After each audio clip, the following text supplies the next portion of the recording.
அனைவருக்கும் வணக்கம். இந்த தூத்துக்குடி மாவட்டத்தில் உள்ள 67 கல்வி நிலையங்கள் 213 வாகனங்களை வருடாந்திர ஆய்வுக்காண்டி நம்ம வர சொல்லிட்டு டிரைவர் மற்றும் உதவியாளருக்கு நம்ம காலையில் விசிட்டில் கொடுத்தோம். 108 ஆம்புலன்ஸ் டிரைவர்ஸ் அண்ட் அட்டண்டர்ஸ் மூலியமாக ஒரு அவசர காலத்தில் நம்ம முதலுதவி பெட்டி எப்படி யூஸ் பண்ணுறது, ஃபஸ்ட் எய்ட் எப்படி பண்ணுறது, ஃபஸ்ட் எய்ட் பண்ண பின்னாடி நம்ம எப்படி தகவல் தெரிவிக்கிற விஷயங்கள், அடுத்து தீயணைப்புத்துறை மூலியமாக நம்ம வண்டியில் வச்சுருக்கக்கூடிய தீயணைப்பு கருவி அவசர காலத்தில் நம்ம எப்படி யூஸ் பண்ணுறது, ஃபயர் எக்ஸ்டிங்யூஷர் எப்படி யூஸ் பண்ணுறது, அந்த இதெல்லாம் நம்ம செயல் விளக்கம் காமிச்சோம். அதுபோக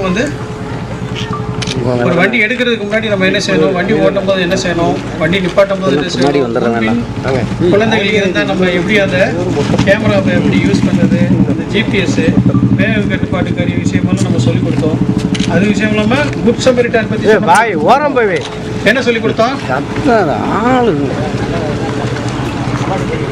அவார்டு கொடுப்பாங்க. எதுக்காண்டி அவார்டு கொடுப்பாங்க? விபத்து ஏற்பட்டுச்சுன்னா அவங்களுக்கு சிறிய முதலுதவி செஞ்சுட்டு அவங்களுக்கு 108 ஆம்புலன்ஸில் தகவல் சொல்லி அந்த உயிரை காப்பாற்றினா எவ்வளோ ரூபா கொடுப்பாங்கன்னு சொன்னாங்க. அவார்டு 10,000 ரூபாய். என்ன அவார்டு கொடுப்பாங்க? நல்ல குடிமகன் பண்ணுறாங்க.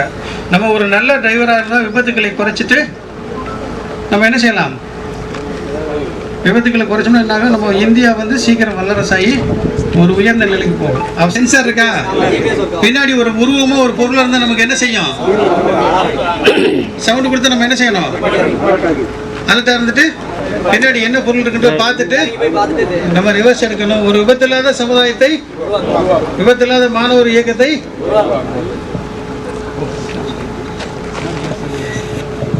மாவட்ட 2-3 விஷயங்கள் பார்வைக்கு 2-3 விஷயங்கள் ஓவர் ஸ்பீடிங். எனிவேஸ் எல்லா வெஹிக்கிளும் we have speed governors. ஆனால் ஸ்பீட் கவர்னர்ஸ் யூஸ் பண்ணாமல் இல்லை அது அந்த வயரை கழட்டி விட்டு எப்படி ஒர்க் பண்ணணும்னு விஷயமும் உங்களுக்கு எல்லாம் தெரியும். ஸோ அந்த மாதிரி இருக்கக்கூடாது. Speed has to be properly controlled. நம்ம ஊரில் வர ஆக்சிடென்ட்ஸோட ஒரு 90% reasons overspeeding. And overspeeding வரதுனால வெஹிக்கிள் கண்ட்ரோல் இல்லாமல் போகிறது. 1.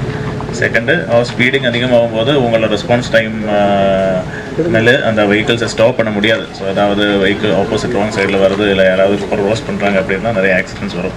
That is 1 thing. Second thing is overcrowding. பெர்மிட்டடான அளவுக்கு மேலே குழந்தைங்களை கூட்டிகிட்டு போகக்கூடாது. அதுவும் ஸ்கூல்ஸோட ஒரு எக்கனாமிக் சுச்சுவேஷனில் இல்லை ஒரு 55க்கு மேலே இல்லை 65 ஒரு 10 பசங்களுக்கு கொண்டு போகலாம். அந்த மாதிரி ஒரு சில இடங்கள்லாம் ரிப்போர்ட் வருது. So that also has to be control. அப்படி ஏதாவது இருந்தால் கடுமையான நடவடிக்கை இருக்கும். ஸோ அது எல்லாமே பார்க்கணும். தேர்டு இஸ் இந்த மைனர் கேர்லெஸ்னஸ்னாலே வர ஆக்சிடென்ட்ஸ். கலெக்டர் சார் சொன்ன மாதிரி தெரியும்.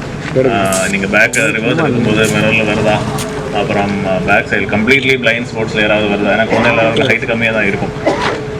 ஸோ அது ப்ராப்பராக பார்த்து we love to see. And fourth and most important thing is சின்ன குழந்தைங்களுக்கு ரோடு எப்படி க்ராஸ் பண்ணணும்னு விஷயம் தெரியாது. நம்ம மைண்ட் அப்ளை பண்ணுற மாதிரி எல்லாம் அவர் மைண்ட் அப்ளை பண்ணி ரோடை லெஃப்ட் பார்த்து ரைட் பார்த்து ரோடு க்ராஸ் பண்ண மாட்டாங்க. ஸோ அந்த குழந்தைகளே ரோடு க்ராஸ் பண்ண வைக்கிறது ஆல்சோ மிகப்பெரிய ஒரு பொறுப்பு.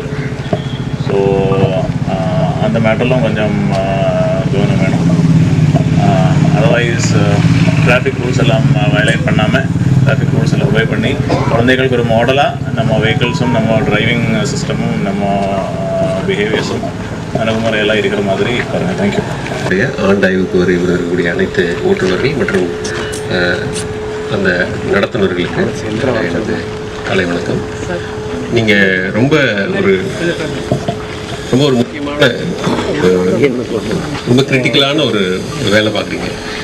காலையில் குழந்தைகளை உங்கள்கிட்ட தான் பொறுப்பாக விடுறாங்க. அதே மாதிரி சாயந்தரம் வரையும் திருப்பி கொண்டு வர வரையும் உங்கள்கிட்ட அந்த பொறுப்பு இருக்குது. நம்ம வீட்டில் மற்ற விஷயங்கள் மேலே கவனம் இருக்கோ இல்லையோ, குழந்தைகள் மேலே ரொம்ப அதிக பாசமாகவும் கவனமாகவும் இருக்கணும்னு நினைப்பாங்க. அப்போ நம்ம அழைச்சிட்டு வரப்போ போகிறப்போ ரொம்ப சேஃப்டியாக ஹேண்டில் பண்ணணும். சில நிகழ்வுகள் இதுக்கு முன்னாடி ரொம்ப துயரமான நிகழ்வுகள்லாம் சில நடந்திருக்கு. அதனால தான் நம்ம இந்த மாதிரி இன்ஸ்பெக்ஷன்லாம் நம்ம தொடர்ந்து செய்கிறோம். குழந்தைகளுடைய உயரம் ரொம்ப குறைக்கிறதுனால உங்களுக்கு பார்வை மட்டத்தில் அவங்க இருக்க கீழே அவங்களுடைய பார்வையே தெரியாததுனால பின்பக்கம் எடுக்கிற பொழுதோ அல்லது முன்பக்கம் எடுக்கிற பொழுதோ குழந்தைகள் மறைவாக உங்களுக்கு இருக்கிறதுக்கு வாய்ப்பு இருக்குது. அப்போ விபத்து ஏற்பட்டுரும். நம்ம கிராஸ் பண்ணி அனுப்பி விடுறது வரையும் பொறுப்பு நம்ம நடத்துனருக்கு உண்டு. குறிப்பாக நடத்துனர் அதை மேலே ஏற்றி கொண்டு வர்றது, ப்ளஸ்ஸு உள்ள சேஃபாக உட்கார வைக்கிறது, அது கிராஸ் பண்ணி அடுத்த இடத்துக்கு அழைச்சிட்டு போகிறது. ஸோ இதுவரையும் நடத்துனரோட பணி. அவர் இங்கேயே நின்று ஜஸ்ட்டு நீங்கள் போயிட்டு அப்படின்னு சொல்கிறது சரியில்லை. ஸோ அதை வந்து அவங்க எல்லாரும் சொல்லிடணும். நடத்துனர்கள்லாம் அழைச்சிட்டு வரலன்னு நினைக்கிறேன். பட் நடத்துனர்கள் ரொம்ப கிரிட்டிக்கலான வேலை அவங்களுடைய வேலை. நம்ம வந்து பஸ்ஸில் வந்து இருக்கக்கூடிய நடத்துனருக்கு வந்து டிக்கெட் கொடுக்குறது அந்த மாதிரி இருக்கும். பட் இங்கே வந்து குழந்தைகளை பாதுகாப்பாக ஏற்றி இறக்கக்கூடிய முக்கியமான பொறுப்பு அவங்களுக்கு இருக்குது. ஸோ அவங்களையும் நீங்கள் வந்து சென்சிட்டைஸ் பண்ணணும். அவர்களுக்கான என்ன வேலை பார்க்கணுங்கிறத அவங்களுக்கு சொல்லிகிட்டே இருக்கணும். நீங்கள் உங்களுடைய வண்டியை வந்து ரொம்ப விரைவாக ஓட்டணுங்கிறது இல்லை, அதனால தான் ஸ்பீட் கவர்னர் வச்சுருக்கிறாங்க. ஒரு குறிப்பிட்ட அளவுக்கு மேலே வேகமாக ஓட்டக்கூடாதுங்கிறதுக்காக. ஸோ அந்த ஸ்பீட் கவர்னர் நாம்ஸை வந்து யாரும் மீறக்கூடாது. ஒருவேளை அது ஏதாவது சரியாக செயல்படலைன்னா உடனே வந்து ஸ்பீட் கவர்னர் இன்ஸ்ட்ருமெண்ட்ஸை சரிப்படுத்தி வச்சுக்கணும். அதில் ஏதாவது வேகமாக போகிற மாதிரி இருக்கக்கூடாது. ஏன் இப்போ பள்ளி வாகனங்களுக்கு மட்டும் நம்ம இப்படி ஸ்பெஷல் கேர் கொடுக்குறோம்னா, உள்ள இருக்கிற குழந்தைகள் நம்ம வந்து வேகமாக போகிறதுனால ஏற்படுற விபத்துகள் வந்து பல பேருக்கு பெரிய சிரமத்தை ஏற்படுத்திடும், குடும்பத்தில் ஒரு பெரிய ஒரு துயரத்தை ஏற்படுத்திடும். அந்த மாதிரி பண்ணிடக்கூடாது அப்படிங்கிறது தான் இதெல்லாம் நம்ம அரசு விதிமுறை வகுத்திருக்கு. நீங்களும் ரொம்ப கேர்ஃபுல்லாக தான் நடந்துக்குவீங்க, உங்களுக்கே தெரியும் அது.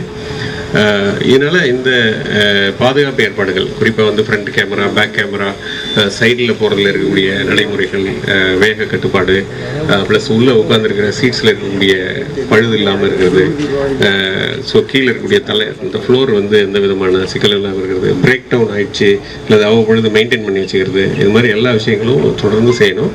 இப்போ இந்த ஆய்வில் வந்து ஒரு 16 விதமான ஆய்வுகளை வந்து நமது போக்குவரத்து அலுவலர்கள் அல்லது மற்ற அலுவலர்களாக சேர்ந்து செய்ய போகிறாங்க. ஸோ இந்த 16 வகையான இதுலேயும் ஃபிட்டாக இருக்கக்கூடிய வாகனங்களுக்கு தான் வந்து நம்ம அடுத்த ஆண்டுக்கு ஃபிட்னஸ் கொடுப்பாங்க. ஃபிட்னஸ் வேலை சரியாக வரல அப்படின்னா அதை வந்து சரி பண்ணிட்டு வரணும். அதுக்கு பிறகு தான் ஃபிட்னஸ் சர்டிஃபிகேஷன் வரும். எனவே இது வந்து ரொம்ப முக்கியமான ஒரு செக்கிங். இந்த பணியும் ரொம்ப ரொம்ப முக்கியமான பணி. குழந்தைகளை வந்து நீங்கள் பாதுகாப்பாக கொண்டு வந்து இறக்கி விடுறதுங்கிறது ரொம்ப முக்கியம். அதுக்காக அவசரத்துக்கு போகிறேன் அப்படிங்கிற பேரில் ரொம்ப வேகமாக ஓட்டம் கூடவே கூடாது.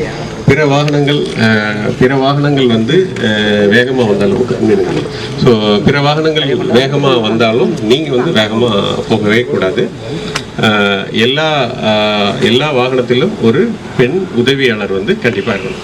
பெண் உதவியாளர் தான் குழந்தைகளை மேலே ஏற்றி இறக்கி விடுறதுக்கான பணியில் இருக்கணும். அன்ஆத்தரைஸ்டு ஆண் உதவியாளர்கள் யாரும் இருக்கக்கூடாது.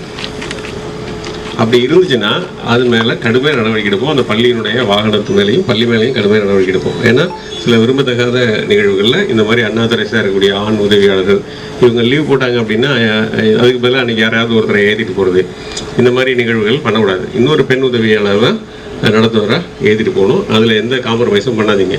அதில் வந்து அப்படி ஏற்றிட்டு போனாங்கன்னா அதுக்கு பொறுப்பு வாகன ஓட்டுநரான நீங்களும் தான் அதுக்கு பொறுப்பு. நீங்கள் தானே ஏற்ற விட்றீங்க. ஸோ அதனால் ஆண் உதவியாளர் இல்லை, பெண் உதவியாளர் இல்லாமல் ஆண் உதவியாளரை வச்சு நம்ம வந்து வாகனத்தை இயக்கக்கூடாது. அதை வந்து உறுதியாக இருந்துங்க. நீங்கள் அஸ்பர் இதுபடி நம்ம நாம்ஸ் படி நம்ம யூனிஃபார்மோட வர்றது, இதெல்லாம் பண்ணுறது, இதெல்லாமே பண்ணிடுவீங்க. பட் இந்த அன்ஆத்தரைஸ்டாக இருக்கக்கூடிய ஒரு கிளீனரை அல்லது யாராவது ஒருத்தர் நீங்கள் வேறு ஏதாவது ரிப்பேர் பர்பஸ்க்காண்டி வச்சுருக்க ஒரு ஆளை இன்றைக்கி இவங்க லீவ் போட்டாங்க அதனால் வாங்க வண்டியில் ஏற்றிட்டு போங்க அப்படிங்கிற மாதிரி நடைமுறையெல்லாம் பண்ணவே கூடாது. அது வந்து ரொம்ப ஆக்சுவலாக நாம்ஸ் படி தப்பு. கடுமையான நடவடிக்கை எடுக்கப்படும். குழந்தைகளுக்கு ஏதாவது பாதிப்புகள் ஏற்பட்டுச்சுன்னா அதனால கடுமையான நடவடிக்கை எடுக்கப்படும்.